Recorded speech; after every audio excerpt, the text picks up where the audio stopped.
चलिए अब शुरू करते हैं आपका angle side angle congruency rule. ये आपका थ्योरम है, ये एग्जाम नहीं है। आपका एनसीईआरटी में भी है ये और आर.एस. अग्रवाल में भी है। आर.एस. अग्रवाल में थ्योरम 3 करके दिया है और एनसीईआरटी में थ्योरम 7.1 करके दिया है। दोनों सेम ही चीज़ है, एक ही तरीका से प्रूफ होगा। देखते हैं क्या है angle side angle congruency rule. अच्छा एक बात बताओ, एंगल साइड एंगल से तुमको ये नहीं फील हो रहा है कि दो गो एंगल के बीच में साइड है? दो गो एंगल है, एगो बीच में साइड है, मतलब क्या हो रहा होगा? इस कॉन्ग्रुएंसी की रूल क्या होगी? इसकी रूल बस यही होगी कि दो आपको दिया रहेगा क्या, ट्रेंगल।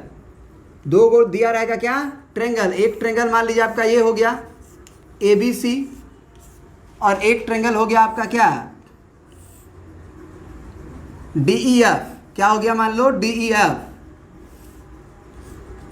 तो ये जो दोनों ट्रेंगल है ना, ये जो दोनों ट्रेंगल है उसमें दो गो एंगल रहेगा बराबर। जैसे ये एंगल इसके बराबर हो जाए और ये वाला एंगल इसके बराबर हो जाए।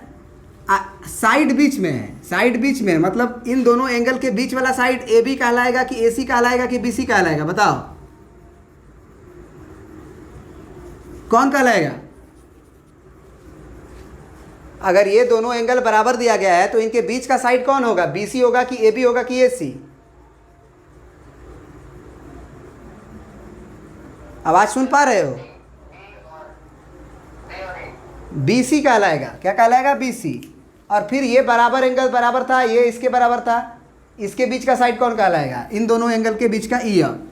तो यही दिया गया है कि अगर ये दोनों ट्रेंगल अगर कॉन्ग्रुएंट, मैंने आपको अगर प्रूफ करना है कि ये कॉन्ग्रुएंट होगा तो निश्चित रूप से दोनों में क्या होगा, मतलब सॉरी ऐसे दिया है, उल्टा हम बोल रहे हैं। ऐसे दिया है कि अगर दोनों ट्रेंगल में ये एंगल के बराबर, ये एंगल के बराबर, उनको एंगल को बनाने वाला जो इंक्लूडेड साइड है अगर वो बराबर है तो दोनों ट्रेंगल कॉन्ग्रुएंट है। ऐसा कभी मत समझने की भूल करना। कुछ लोग ये समझ जाते हैं कि एक ट्रेंगल का दो गो एंगल आपस में बराबर है, उस ट्रेंगल का दो गो एंगल आपस में बराबर है।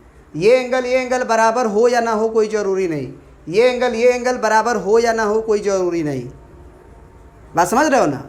तो यही है, कह रहा है कि two triangles are congruent if two angles and included side of one triangle are equal to the angles and included side of the other triangle. समझ रहे हो बात को? तो अब जो है हमको गिवन क्या है, अगर हम कहें कि हमको गिवन क्या है बताओ, यहीं से सॉल्यूशन शुरू करते हैं। तो हमको इन ट्रेंगल हम क्या लिखेंगे, in triangle ABC and triangle DEF क्या लिखेंगे जरा बताओ फटाफट। तो चलिए गिवन इंफॉर्मेशन हमने यहाँ लिख दिया है कि एंगल B जो है एंगल E के बराबर दिया गया है, एंगल C एंगल F के बराबर दिया गया है और BC की लंबाई EF के बराबर दिया गया है। ये हमको इन्फॉर्मेशन दिया गया है। हमको प्रूफ करना है कि इतना इन्फॉर्मेशन से ये बताइए कि दोनों ट्रेंगल कॉन्ग्रुएंट होगा, प्रूफ करो। मतलब इस ट्रेंगल को इसके ऊपर रखे तो पूरी तरह से ओवरलैप कर लेगा। ये बात हमें प्रूफ करके आप बताइए। इतना इन्फॉर्मेशन दिया गया है, देखो क्या होगा। अभी तुम क्या पढ़ के आए हो, अभी तुम क्या पढ़ के आए हो, साइड एंगल साइड कॉन्ग्रुएंसी पढ़ के आए हो। बोलो, साइड एंगल साइड कॉन्ग्रुएंसी पढ़ के आए हैं। मतलब अगर किसी तरह से हम इस ट्रेंगल को उस ट्रेंगल में अगर कॉन्ग्रुएंट प्रूफ करना है तो किसी तरह से अगर हम दो साइड को बराबर कर दें, उनके बीच के एंगल को बराबर कर दें तो हो जाएगा कॉन्ग्रुएंट। क्योंकि ये बात अब हमको पता है। याद रखना, जो भी थ्योरम हम पढ़ ले रहे हैं अब वो हमें पता है कि इतनी बातें होगी तो ये बातें हम कह सकते हैं। इसमें हम ये नहीं कहेंगे अभी कि साइड एंगल साइड से कॉन्ग्रुएंट, हम जानते हैं क्योंकि साइड एंगल साइड होता है तो कॉन्ग्रुएंट होता है। भैया ये प्रूफ करना है, तो ये प्रूफ करना है तो भले ये होता है, अभी ये मानेंगे नहीं कि ये होता है, हम इसको दूसरे थ्योरम से प्रूफ करेंगे। तो हमारा उद्देश्य यही होगा कि इस ट्रेंगल का दो गो साइड उधर के दो गो साइड के बराबर हो जाए और उसके बीच का एंगल उसके बीच के एंगल के बराबर हो जाए। तो ये लंबाई तो इसके बराबर दिया गया है और ये एंगल इसके बराबर दिया गया है, और किसी तरह से अगर AB की लंबाई DE के बराबर कर दोगे किसी भी तरह से अगर ये लंबाई को इस लंबाई के बराबर कर दोगे तो क्या साइड एंगल साइड 9 लग जाएगा और कॉन्ग्रुएंट हो जाएगा। सोचने का तरीका सीखो, बना तो हम 1 मिनट में देंगे, सोचने का तरीका सोचो कि नहीं क्वेश्चन जब हम लोग बनाएंगे तो उसमें सोच सकते हैं कि नहीं चीज़ों को। जैसे अभी हम साइड एंगल कॉन्ग्रुएंसी पढ़ के आए थे, तो हम अगर ये दिमाग लगाएं कि अगर क्या दोनों ट्रायंगल में साइड एंगल साइड लग सकता है, तो लगाने का कोशिश किए तो नहीं लग पाया, कारण कि ये वाला लेंथ के बराबर नहीं दिया गया था, हमको केवल BC की लंबाई EF के बराबर दिया गया था और ये 2 एंगल बराबर दिया गया था बस। तो हमारा उद्देश्य यही तो है कि ये लंबाई के बराबर हो जाए। बोलो, तो हम क्या करेंगे अपने प्रूफ में क्या करेंगे कि हम 2 केस मानेंगे। केस नंबर मेरा 1 होगा, है ना, केस नंबर मेरा 1 होगा कि हम मान लेते हैं कि AB बराबर है DE के। हम मान लेते हैं कि AB जो है बराबर है DE के। तो अगर AB बराबर DE है, एक केस ये हुआ। केस नंबर 2 मानेंगे कि AB जो है वो DE के बराबर नहीं है, क्योंकि यही दोनों हो सकता है ना। अगर AB की लंबाई DE के बराबर होगी नहीं तो AB की लंबाई DE के बराबर नहीं होगी। क्या इसके अलावा भी कुछ हो सकता है क्या? बोलो। तो चलिए, तो हमने केस 1 में अगर AB बराबर DE मान लिया, मान के चलो कि AB जो है DE के बराबर है, तब तो तुरंत प्रूफ हो गया साइड एंगल साइड से कॉन्ग्रुएंट है, हो गया ना। तो हम अपने मतलब ये तो हम माने लेट, तो अब लिखेंगे कि if in case 1 use side angle side congruency criteria, लिख लेना कॉन्ग्रुएंसी क्राइटेरिया शर्त, क्राइटेरिया माने शर्त, criteria triangle ABC is congruent to triangle DEF। हो गया कॉन्ग्रुएंट। नाउ अकॉर्डिंग टू, या फिर ऐसे लिखो, नाउ इफ AB की जो लंबाई है वो DE के बराबर नहीं हुई, जो कि ऐसा होगा नहीं, लेकिन हम मान लेते हैं, फिर भी मान लेते हैं कि AB की लंबाई DE के बराबर नहीं है, तो इसका मतलब क्या होगा? AB या तो छोटा होगा DE से ना, AB क्या होगा, या तो DE से छोटा होगा या AB जो होगा वो DE से बड़ा होगा, यही ना हो सकता है। सोचो, यही होगा। AB की लंबाई अगर DE के बराबर नहीं है तो या तो AB छोटा होगा या तो DE बड़ा होगा। तो हम मान लेते हैं कुछ देर के लिए कि AB की लंबाई जो है ना, AB की जो लंबाई है ना वो DE से छोटा है। क्या मान लेते हैं कि AB का लंबाई जो है वो DE से छोटा है। देन यहाँ पे लिखेंगे then AB is less than DE और AB is greater than DE। अब फिर यहाँ 2 केस बना। अब फिर केस 1 से लेके चलेंगे कि if AB is less than DE, मान लिए कि AB छोटा है DE से। तो अगर AB छोटा होगा DE से तो हम एक कंस्ट्रक्शन करेंगे। देन कंस्ट्रक्ट, क्या कंस्ट्रक्ट करेंगे समझने की कोशिश करना। हम क्या करेंगे कि AB छोटा है तो B से लगाई A की लंबाई नाप लेंगे, E से लेके हम DE पे कट कर देंगे।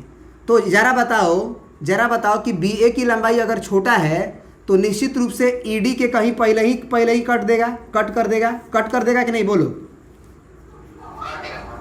क्योंकि ये लंबाई छोटा था तो E बड़ा था तो E कट कर देगा।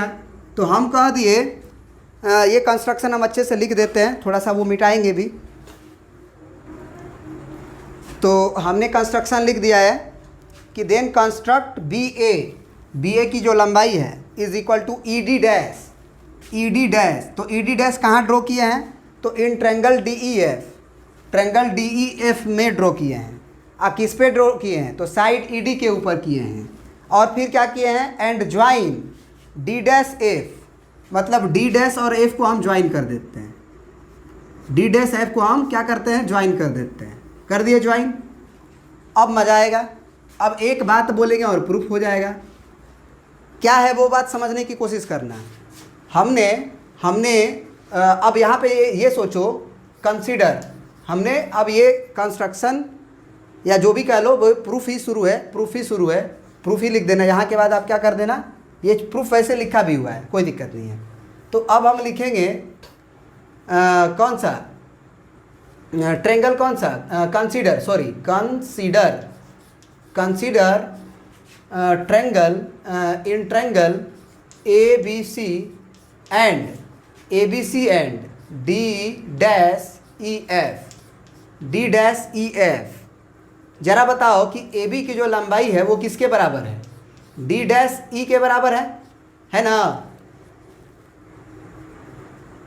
बाई कंस्ट्रक्शन है कि नहीं बराबर। और साथ ही साथ BC की जो लंबाई है, BC की, वो EF के बराबर दिया गया है। BC की लंबाई हमें EF के बराबर तो दिया गया था ना यहाँ से। और एंगल B जो है वो किसके बराबर है, एंगल E के। एंगल B किसके बराबर है, एंगल E के। तो अब हम कह सकते हैं by side angle side congruency, by side angle side congruency triangle कौन सा, ABC, और कौन सा, D डैश EF बराबर होगा। देख लो, AB की लंबाई D डैश E के बराबर, AB की लंबाई D डैश E के बराबर, BC की लंबाई EF के बराबर, BC की लंबाई EF के बराबर, दो सेट हो गया तो अपने आप सब बराबर हो जाएगा। क्या ये बात समझ में आया।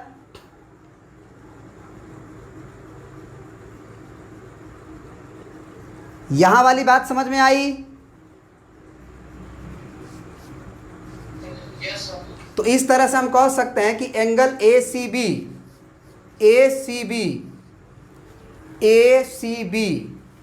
यहां से C वाला एंगल ले रहे हैं, C वाला लास्ट वाला। तो अगर लास्ट वाला एंगल लेंगे तो यहाँ लास्ट वाला एंगल कौन होगा, F होगा ना। तो F को बीच में रखेंगे, इधर क्या लिखेंगे, D डैश FE लिखेंगे कि नहीं लिखेंगे, बोलो।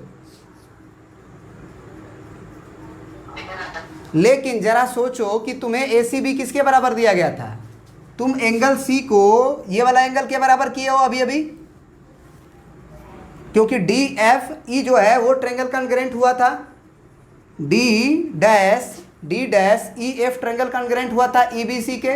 तो C वाला के F वाला बराबर होगा, लेकिन F का पूरा एंगल बराबर होगा कि D डैश FE तक ही बराबर होगा, बोलो। D डैश FE तक ही ना बराबर होगा। बट एंगल ACB हमको किसके बराबर दिया गया है, एंगल ACB किसके बराबर दिया गया है, यहां बताओ। एंगल C एंगल F के बराबर है। तो एंगल C जो है वो पूरा एंगल कंप्लीट F के ना बराबर था, बोलो। तो क्या ये दोनों को देख के तुमको क्या लग रहा है, क्या LHS दोनों का बराबर है, बोलो।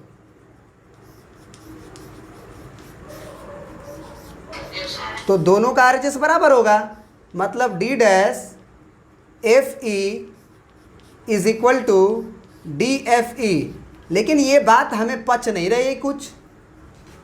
D डैश FE की एंगल जो है वो DFE के कैसे बराबर होगा, D डैश FE तो DFE का कुछ पार्ट ही न है।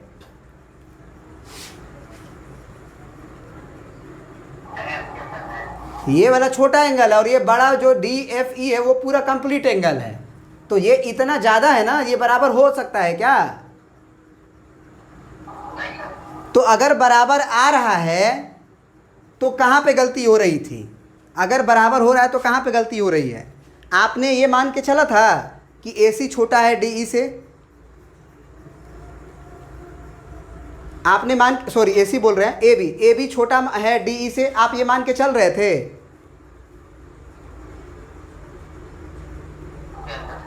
तो जब AB को तुम मान के चल रहे थे DE से छोटा, तो तुम AB की लंबाई के बराबर एक पॉइंट तलाश कर रहे थे ED के ऊपर, जो कि AB के लंबाई के बराबर हो, वही पॉइंट D डैश था।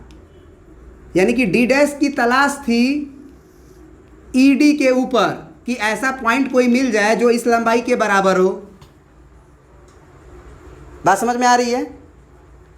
तो ये पॉइंट डी डैश तो वैरी कर सकता है ना।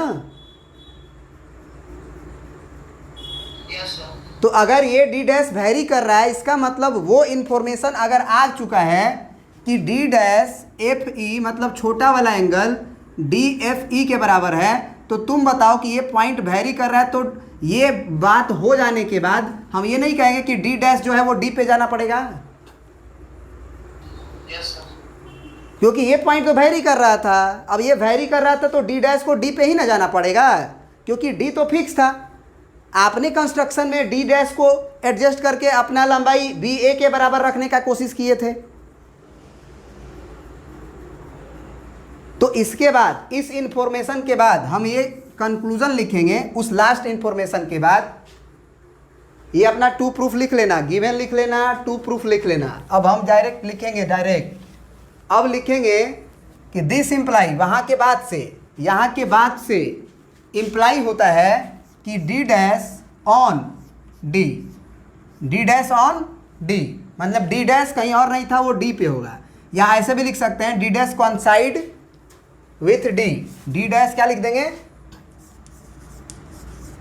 Coincide with D. क्यों कॉइंसाइड करेगा? क्योंकि एंगल तभी बराबर होगा जब डी डैश डी पे आएगा। जब डी डैश डी पे आएगा तब डी डैश एफ ई बोलो चाहे डी एफ ई बोलो, एंगल एफ ही होगा। ये जब इधर की ओर जाने का कोशिश करेगा तब माने एंगल बराबर हो जाएगा।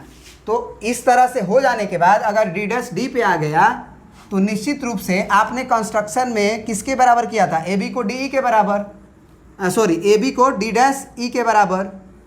तो इसका मतलब ए बी की जो लंबाई होगी वो किसके बराबर हो जाएगी, डी के बराबर हो जाएगी। ये बात प्रूफ हो गया।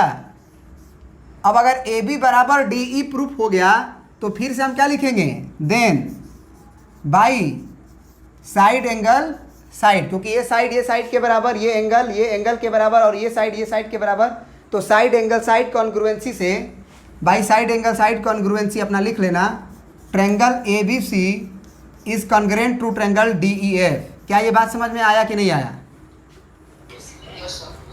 अब ये बात अगर समझ में आ गया तो अभी केस 2 बाकी है कि अगर ए बी की जो लंबाई है छोटी थी तो ये हो गई, अगर ये लंबाई बड़ी होगी किस चीज़ से, डी ई से, तब क्या होगा? तब हम क्या करेंगे ना कि डी ई के लंबाई के बराबर इसमें कट करेंगे, क्योंकि ये बड़ा है। बस समझ रहे हो? ये छोटा है तो इसके बराबर यहाँ कट करेंगे, और यहाँ कट करेंगे तो मान लो यहाँ कटा तो यहाँ से मिलाएंगे। तो उस समय क्या होगा ना कि ये जो होगा वो ए डैश मानना होगा। तो ए डैश मानोगे ना तो फिर से वही कहानी होगी कि ए डैश सी बी की जो एंगल है वो पूरे एंगल के बराबर आएगा। तो मजबूर हो जाओगे तुम ए डैश को ए पे ले जाने के लिए, और जब ए डैश ए पे चला जाएगा तो ए बी की लंबाई जो होगी वो डी ई के बराबर हो जाएगी। तो इसे प्रूफ करने की आवश्यकता नहीं है, इतना प्रूफ कर दिए वो सफिशियंट है। वो बंदा समझ गया कि वो क्या करेगा। समझ गए? और अगर प्रूफ करना है तो तरीका बता ही दिए हैं कि उधर वाले लंबाई के बराबर इधर कट करना। समझ गए ना? प्रिंट कर लीजिए। आई होप कि तुम्हें बढ़िया से समझ में आ गया होगा। हर बात को हमने क्लियर करने का कोशिश किया है। प्रिंट कर लीजिए।